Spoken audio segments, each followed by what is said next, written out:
Welcome back to Primetime News. And a special welcome once again to our viewers on TVJ International in the Cayman Islands and online at onespotmedia.com. First up this evening, the Jamaican government says it continues to monitor the rapidly evolving situation in the Middle East. The war being waged by the United States and Israel on Iran has claimed hundreds of lives so far, and the American officials warn the conflict could last another 7 weeks. Anthony Lugg has this report. The tension in the Middle East over the last few days has led to anxiety and uncertainty, and there's no telling when things will return to normal. Some Jamaicans living in the Middle East have managed to leave the area. However, others were not so lucky. This is up to 178 as at this morning. As at yesterday afternoon, it was 138. So there are persons who are making themselves known. There are also persons who have been able to leave the region.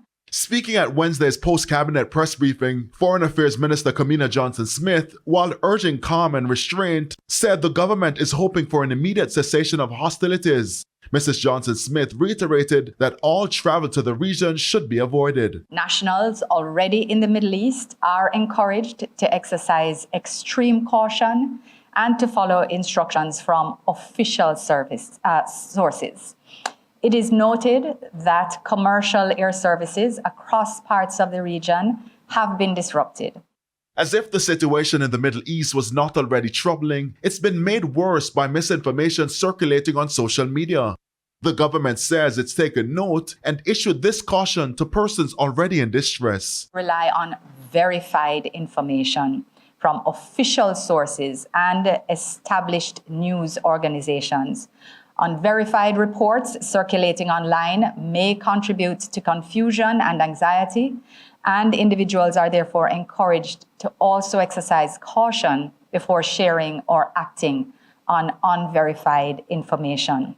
In the meantime, there have been reports that Britain and France are moving towards activating evacuation procedures amid fears the crisis in the Middle East could deteriorate further. Minister Johnson-Smith addressed the issue. Other than that, all countries have been advising their populations to monitor commercial flight availability within safe airspace notifications and to make personal determinations regarding their safety, but that departure is generally recommended where they feel it is safe. Anthony Lugg, TVJ News.